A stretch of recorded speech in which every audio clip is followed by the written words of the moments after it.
ये बात late 1940s की है। सेकेंड वर्ल्ड वॉर ख़त्म होने के कगार पर थी, बट रशिया एंड अमेरिका एक नए किस्म की जंग की तैयारी में जुटे हुए थे, कोल्ड वॉर। दोनों ही तरफ से unethical and inhuman practices and experiments perform किए जा रहे थे। ये कहानी एक ऐसे एक्सपेरिमेंट के बारे में है, एक ऐसे एक्सपेरिमेंट जिससे लोगों की नींद उड़ जाए।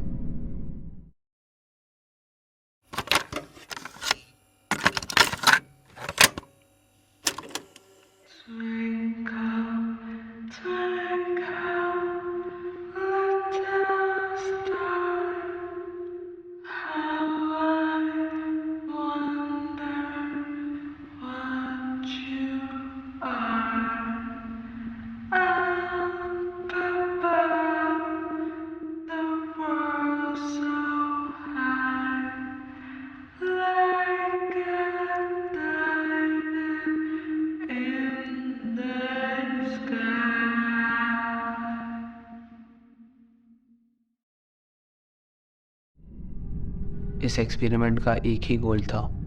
रशियन गवर्नमेंट ह्यूमन लिमिट्स को टेस्ट करना चाहती थी।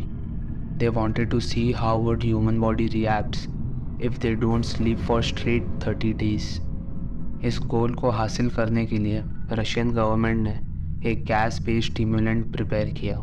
टेस्ट के लिए रशियन साइंटिस्ट ने 5 पॉलिटिकल प्रिजनर्स को चुना। एक्सपेरिमेंट एक सील्ड चेंबर के अंदर किया जा रहा था।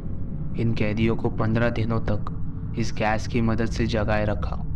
इन सब्जेक्ट्स को सोने की इजाज़त नहीं थी। इनकी प्रोग्रेस को ट्रैक करने के लिए इन्हें एक सील्ड और कंट्रोल्ड एनवायरनमेंट में रखा जाता था। बस माइक्रोफोन्स और 5 इंच की एक ग्लास पॉट होल की मदद से सब्जेक्ट्स के साथ कांटेक्ट मेंटेन किया जाता था। इन कैदियों को फॉल्स प्रॉमिस दी गई थी कि एक्सपेरिमेंट पूरा होते ही इनको इनकी फ्रीडम मिल जाएगी। The chamber where the test took place was well stocked. यहाँ टेस्ट सब्जेक्ट्स के लिए किताबें थी, running water and bathroom available थे। 1 महीने का राशन तक यहाँ पर अवेलेबल था। पहले 5 दिन एक्सपेरिमेंट्स काफ़ी स्मूथली चल रही थी। सब्जेक्ट्स के एक्टिविटीज़ एंड कन्वर्सेशन को काफ़ी कॉन्स्टेंटली ट्रैक किया जा रहा था। It was noted that as the days passed, subjects के जो कन्वर्सेशन के टॉपिक्स थे वो दिन ब दिन अपने पास्ट में हुए ट्रॉमेटाइज्ड इवेंट को लेकर हो रहे थे। एंड जो एक जनरल टोन थी इनके कन्वर्सेशन की 4th डे के बाद और डार्क हो गई।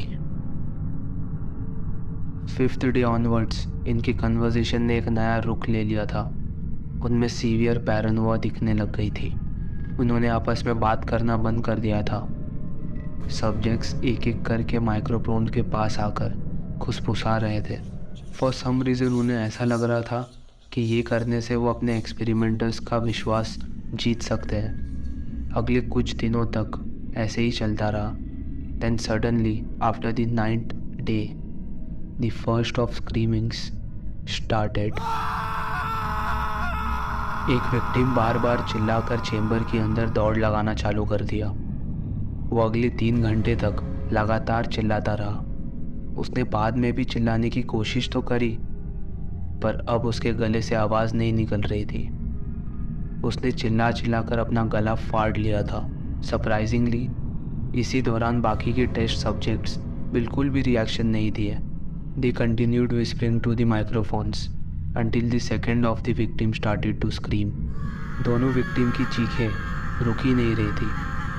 ऐसे में जो बाकी के टेस्ट सब्जेक्ट्स थे वो कामली उठकर चेंबर में रखे बुक्स को फाड़ना शुरू कर देते हैं। देन इन बुक्स से पेजेस निकाल कर उस पर अपनी फीसेस फैला देते हैं एंड वो पेजेस से पॉट होल कवर कर देते हैं ताकि कोई अंदर देख ना सके एंड उनकी मूवमेंट ट्रैक ना कर पाए। Once the glass portholes were covered, the screaming suddenly stopped, and so did the whispering to the microphones. 3 दिन और गुजर गए। चेंबर से आ रही आवाज़ें कम्प्लीटली रुक गई थी। साइंटिस्ट हर घंटे माइक्स को चेक करते। 3 दिन तक 5 लोग एक बंद चेंबर में बिना किसी आवाज़ के कैसे रह सकते हैं। उन्हें समझ नहीं रहा था पर चेंबर में सप्लाई की जाने वाले ऑक्सीजन की अमाउंट से ये बात साफ थी कि अंदर फंसे 5 टेस्ट सब्जेक्ट्स अभी भी जिंदा है।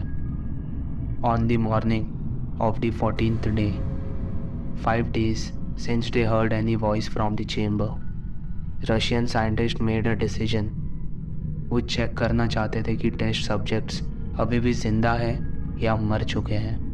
दे announced, "We are opening the chamber." To their surprise, they heard a single phrase in a calm voice, "We no longer want to be free." इस इंटरैक्शन के बाद कई कोशिश करने के बावजूद विक्टिम से कोई रिस्पॉन्स नहीं मिल पाता है। फाइनली साइंटिस्ट ने डिसाइड किया 15th ऑफ डे की रात में चेंबर के दरवाजे खोलने होंगे। पहले तो चेंबर में जा रही एक्सपेरिमेंटल गैस की सप्लाई बंद कर दी गई एंड चेंबर में दोबारा से फ्रेश हवा भर दिया गया। गैस के फ्लश करने के बाद ही साइंटिस्ट को स्पीकर पे स्टैटिक सुनाई पड़ती है, followed by the voices. 3 voices intercom से चीख चीख कर गैस को दोबारा रिलीज़ करने की विनती कर रहे थे। इट वॉज एज इफ़ कि वो भीख मांग रहे हैं अपने जान के लिए। चेंबर का दरवाज़ा खुलता है। सोल्जर्स 2 कतार में विक्टिम्स को रिट्रीव करने के लिए चेंबर में अंदर एंट्री करते हैं। पहले तो विक्टिम्स की चिल्लाने की आवाज़ आती है बाहर एंड देन सोल्जर्स की। 5 में से 4 विक्टिम्स जिंदा थे अभी। पिछले 5 दिनों का राशन उन्होंने छुआ तक नहीं था। जो एक मरा हुआ सब्जेक्ट था उसके बॉडी का मास का यूज़ करके चेंबर की ड्रेनेज को ब्लॉक कर दिया गया, जिसके कारण चेंबर में पानी भर चुका था। ये देखकर समझ पाना बहुत मुश्किल था कि इसमें से पानी कितना है और खून कितना है। जो 4 बचे हुए सब्जेक्ट्स थे उनके शरीर के कई हिस्सों में से मांस गायब थी। उनकी एक्सपोज्ड फ्लैश और हड्डियों से ये साफ हो गया था कि ये वोन्स सेल्फ इन्फ्लिक्टेड थी। सब्जेक्ट्स ने खुद अपने हाथों से मांस निकाली थी। चारों विक्टिम्स ने अपने रिबकेज के ऊपर के सारे मांस को निकाल दिया था। उनके लंग्स एक्सपोज्ड थे। विक्टिम्स के हार्ट, लंग्स, ये सारी ऑर्गन्स अभी भी इनैक्ट थे। इनकी सारे ब्लड वेसल्स और इंटेस्टाइन अभी तक इनैक्ट थे। पर ज़मीन पर सब्जेक्ट्स ने अपने अंतड़ियाँ निकाल कर ज़मीन पर सजा दिया था। ये अंतड़ियाँ अभी तक शरीर से जुड़े हुए थे एंड ध्यान से देखने में ये समझ आ रहा था कि ये अभी भी काम कर रहे हैं। इनके इंटेस्टाइन्स अभी तक खाना डाइजेस्ट कर रहे थे, लेकिन पिछले 5 दिनों का राशन को किसी ने हाथ तक नहीं लगाया था। साइंटिस्ट को कुछ समय लगा ये समझने में कि विक्टिम्स अपने ही मांस को अपनी उंगलियों से नोच कर खा रहे हैं। रशियन सोल्जर्स जो फैसिलिटी में काम करते थे ये मोस्टली रशिया के स्पेशल ऑपरेटिव्स थे, लेकिन इन्हें भी डर लग रहा था सब्जेक्ट्स को चेंबर से बाहर निकालने में। Victims on the other hand अभी भी चीख रहे थे, चिल्ला रहे थे। वो रशियन साइंटिस्ट से भीख मांग रहे थे कि दोबारा से उस गैस को रिलीज़ कर दो। उन्हें डर लगने लग गया था कि कहीं ऐसा ना हो कि उन्हें दोबारा से नींद आ जाए। इतने स्ट्रगल्स के बाद विक्टिम को उनके चेंबर से बाहर निकाल दिया गया। इतने बुरे हालत में होने के बावजूद विक्टिम्स ने बहुत कड़ी टक्कर दी ऑफिसर्स को। इवैक्यूएशन प्रोसेस के दौरान एक सोल्जर ने अपनी जान गंवा दी जब एक सब्जेक्ट ने उसका गला खींच कर निकाल दिया। दूसरे एक सोल्जर्स के टेस्टिकल्स काट दिए गए। इस पूरे इंसिडेंट्स के 1 हफ्ते के अंदर अंदर 5 सोल्जर्स ने सुसाइड भी किया। रेजिस्टेंस के दौरान एक सब्जेक्ट ने अपनी स्प्ली रप्चर कर दी। He bled out almost immediately. Medical researchers उसे सीडेट करने की कोशिश की है, but it proved impossible. Normal prescription से 10 गुना ज़्यादा डोज वाली इंजेक्शन देने के बावजूद वो एक कॉर्नर्ड एनिमल की तरह लड़ता रहा डॉक्टरों से। इस प्रोसेस में उसने एक डॉक्टर की हाथ और पसलियाँ तोड़ डाली। उसके शरीर से सारा खून बह जाने के बावजूद उसका दिल का धड़कना रुका नहीं। 2 मिनट तक उसके दिल की धड़कन चलती रही, जिसके रुक जाने के बाद भी वो चीखता रहा, चिल्लाता रहा। वो एक ही चीज़ कहता, मोर मोर मोर, until he finally felt silent. बचे हुए 3 टेस्ट सब्जेक्ट्स को पास ही के एक मेडिकल फैसिलिटी में मूव किया गया, जहाँ पर वो भीख मांग रहे थे गैस के लिए। इन सब में से जो सबसे ज़्यादा ज़ख्मी सब्जेक्ट था उसे ऑपरेशन रूम में लेके गए। उन्होंने जो अपने बॉडी से निकले हुए ऑर्गन्स को वापस प्लेस करने के लिए ऑपरेशन तैयार किया गया, जिसके लिए इन्हें एनेस्थीसिया दिया गया। लेकिन उस सब्जेक्ट पर एनेस्थीसिया कुछ काम नहीं कर रहा था, ना ही कुछ असर कर रहा था। सब्जेक्ट ये ऑपरेशन के खिलाफ रेजिस्ट कर रहा था, लड़ रहा था, चीख रहा था, चिल्ला रहा था। उसे ये ऑपरेशन नहीं करना था। जब डॉक्टर्स ने इसे और एनेस्थीसिया दिया, it finally worked, but as soon as the subject lost his consciousness, his heart stopped. जब उसके बॉडी की ऑटोस्पी की गई, उसके ब्लड में नॉर्मल काउंट से 3 गुना ज़्यादा ऑक्सीजन पाया गया। जो नेक्स्ट सब्जेक्ट था, he was the one two start screaming inside the chamber. इसने अपने वोकल कॉर्ड्स को ऑलरेडी फाड़ रखा था चिल्ला चिल्ला कर, इसीलिए डॉक्टर्स को मना नहीं कर पा रहा था डॉक्टर्स को एनेस्थीसिया यूज़ करने से। तो जब एक मेडिकल स्टाफ ने सजेस्ट किया कि बिना एनेस्थीसिया की सर्जरी स्टार्ट कर सकते हैं, तो उसने खुशी खुशी अपना मुंडी हिलाकर हाँ कर दिया। पूरा 6 घंटे के ऑपरेशन के दौरान उसने किसी भी तरह का कोई रिएक्शन नहीं दिया।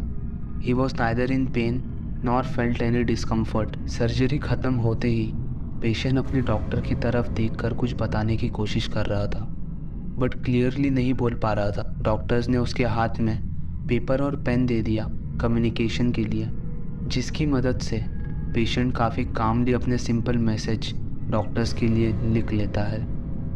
And the message was keep cutting. बचे हुए एक विक्टिम के साथ भी यही सर्जरी की गई विदाउट द एनेस्थीसिया। इस पेशेंट को पैरालिटिक दिया गया because without it he was constantly laughing at the doctors. Researchers ने कोशिश की इनसे पूछने की कि क्या वजह थी जिसके कारण इन्होंने अपने आप को ऐसे टॉर्चर किया। The only response was given, I must remain awake. Finally तीनों सब्जेक्ट्स को दोबारा रिस्ट्रेन करके चेंबर में लाया गया। बाहर रशियन साइंटिस्ट्स और गवर्नमेंट ऑफिशियल्स डिस्कस कर रहे थे प्रोजेक्ट के फ्यूचर के लेकर। साइंटिस्ट ने कहा कि टेस्ट के विक्टिम्स को यूथनाइज कर देना चाहिए, लेकिन रशियन गवर्नमेंट ऑफिशियल्स ने इस सिचुएशन में भी अपना फ़ायदा देखा। साइंटिस्ट के मना करने के बावजूद उन्होंने डिसाइड किया कि ये विक्टिम्स को और कुछ दिनों तक चेंबर में रखा जाए under constant supply of the gas. Victims को लॉन्ग टर्म कन्फाइनमेंट के लिए रिटेन किया जा रहा था। उन्हें ईईजी मॉनिटर से कनेक्ट किया गया ताकि उनके ब्रेन के इलेक्ट्रिकल मूवमेंट्स को वो रीड कर सके। Initially the victims resist for this, but जैसे ही उन्हें पता चला कि दोबारा से गैस सप्लाई होने वाला है, वो शांत हो गए। एट दिस पॉइंट तीनों ही विक्टिम बड़ी मुश्किल से खुद को जगाए रखने की कोशिश कर रहे थे। उनमें से एक ज़ोर ज़ोर से गाना गा रहा था, तो दूसरे लेदर स्ट्रैप के खिलाफ अपने पैरों को दबा रहा था। तीसरा सब्जेक्ट बार बार अपने पलकें झपका रहा था। He was the first one to be wired to the EEG monitor. Scientists उसे बड़े ध्यान से ऑब्जर्व कर रहे थे। उसकी रीडिंग कभी नॉर्मल होती तो कभी अचानक से फ्लैट लाइन हो जाती। इट वॉज एज इफ कि वो बार बार ब्रेन डेड होकर दोबारा से ज़िंदा हो रहा था। सबकी नज़र ईईजी मॉनिटर पर थी। इसी बीच एक सब्जेक्ट की पलकें कुछ देर के लिए बंद हो गई और उसके साथ साथ मॉनिटर की लाइन भी फ्लैट हो गई। Both the remaining victims started screaming now. वो भीख मांग रहे थे कि उन्हें चेंबर में लॉक किया जाए। उनके भी मॉनिटर्स में कभी फ्लैट लाइन आ रही है तो कभी जा रही है। गवर्नमेंट ऑफिशियल्स ने वहाँ पर जो लोग मौजूद थे उन्हें ऑर्डर्स दिया कि चेंबर को तुरंत सील कर ले, along with the 3 researchers who was present inside. ये सुनते ही उनमें से एक साइंटिस्ट ने अपनी गन निकाली एंड पॉइंट ब्लैंक पर अपने कमांडर पर गोली चला दी, राइट बिटवीन हिज आइज। फिर उसके बाद वो मुड़ा एंड एक सब्जेक्ट को गोली मार दिया। अब only the one victim was left. Scientist ने अपनी गन उसकी तरफ पॉइंट की और ज़ोर से चिल्लाकर कहा कि मुझे इस चीज़ के साथ ये चेंबर में लॉक नहीं होना है। उसने सब्जेक्ट से पूछा, व्हाट आर यू? सब्जेक्ट ने उसके तरफ देखा और एक स्माइल दी एंड कहा, Have you forgotten so easily? We are you. We are the madness that lurk within you all, begging to be free at every moment in your deepest animal mind. We are what you hide from in your beds every night. We are what you sedate into silence and paralysis when you go to the nocturnal heaven where we cannot tread. Scientist paused for a sec. उसने अपनी gun victim की heart की तरफ point out किया and he shot him. The EEG flatlined as the subject weakly choked out. So nearly free.